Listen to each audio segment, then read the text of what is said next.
The message of the Free Health Clinic is as important or more important today than it was back then. And what we believe very strongly was health care is a human right, not a privilege based on income or anything else. I went home to my wife and I said, hey, they're talking about medical care being a right instead of a privilege. And we just sort of looked at each other and said, wow.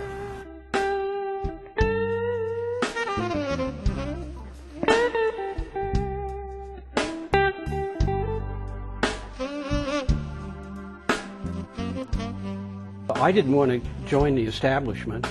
My idea was to work with poor and oppressed people.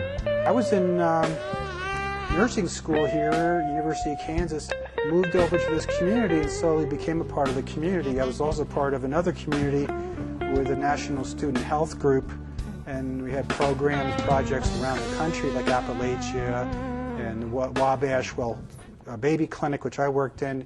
So I was sort of a bridge between being a member of the student health movement, which is very much also anti-establishment kind of movement, very tied into what was going on in the Westport area at that time.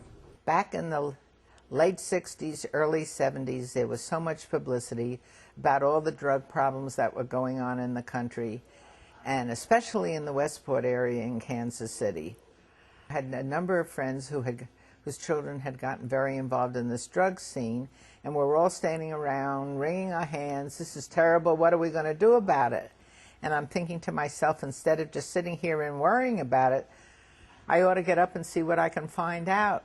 And I got on the phone and made a bunch of phone calls and found out that over in the Westport area, the church, the Presbyterian Church, was trying to put some groups together, and they asked if I'd like to come down and visit with them, and I said, of course.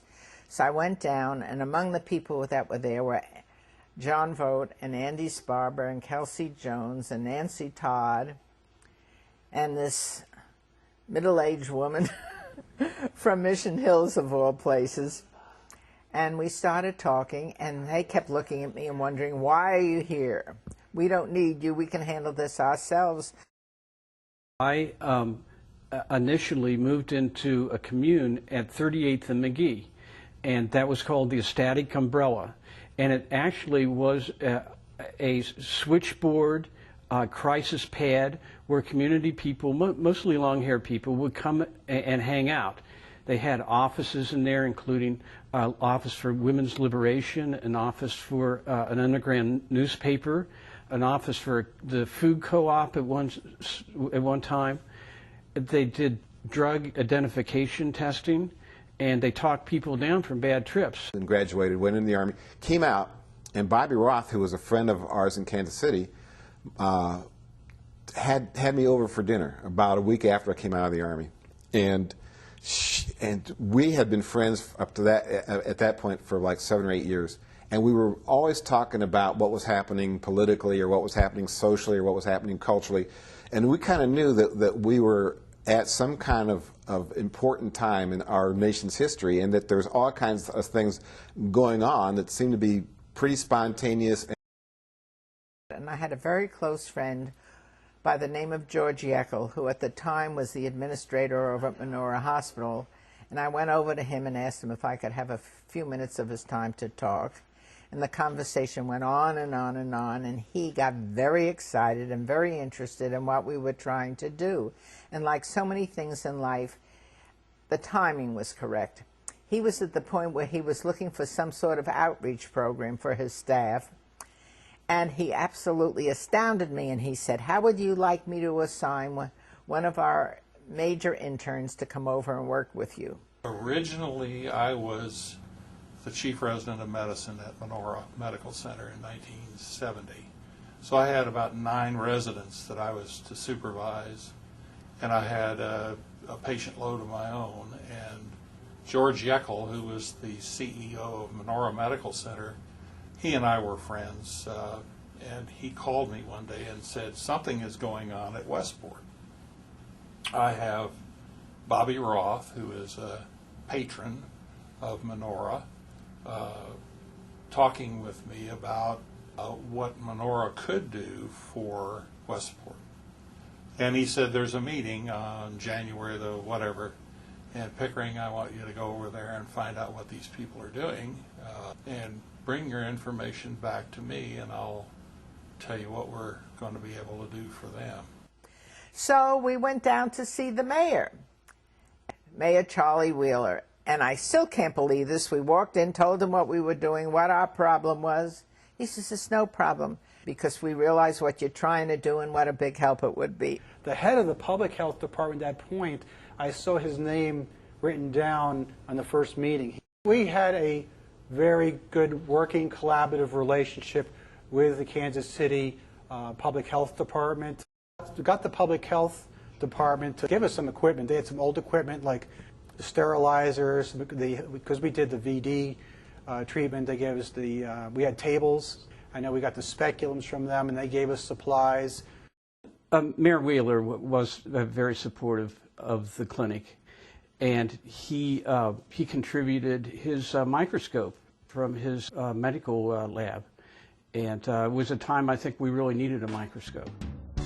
My father came out for the opening. My father is a cartoonist, and he painted some characters, animal creatures on the wall there. So I think he did some kind of logo thing at that point too. Remember the purple desk being there, and the appointment system, and I guess we had a telephone, and our posters. And I remember being on our opening day, we were on television, the newspapers were there, and it was a big community event, and we were just, I think, tickled pink that it was coming together, really happening. And well, some of us who live here in the community have seen kids go without medical care. You know, sometimes they just take care of themselves, and more problems come about. Or there's a lot of old people around here who just like stay in their rooms and never get out, and really have a hard time getting to medical facilities. There's a lot of VD in this area, and there's a lot of students, and there's some drug problems that we hope maybe in the future be working with, and just minor first aid for, say, people just hitching through the town and need it.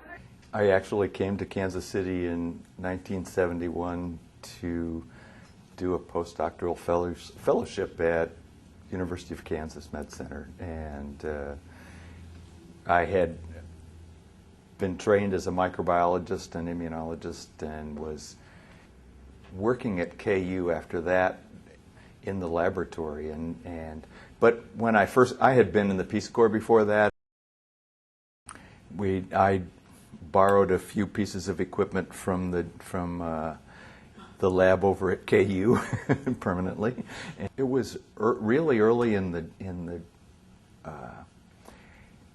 rapid tests for syphilis had just come out at that time, so they had kits for syphilis testing, which are called RPRs, and I, on a regular basis, just brought the test. Well, I mean, I ran the lab, that particular testing lab over at KU, and I just brought the supplies over for the testing. It was not a big deal.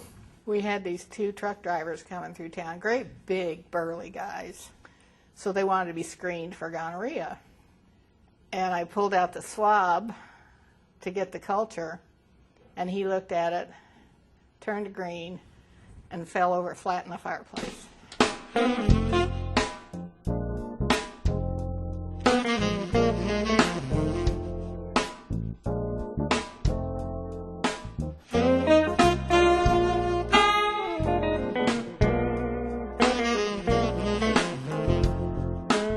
I got very seriously involved when we moved to the house at 40th and Baltimore. That house was a big 3-story house, and Bruce Taylor had found it. He knew somebody who had, I think he was like a real estate agent for it or something like that.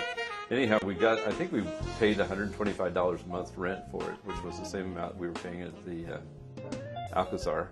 And it was pretty much a mess.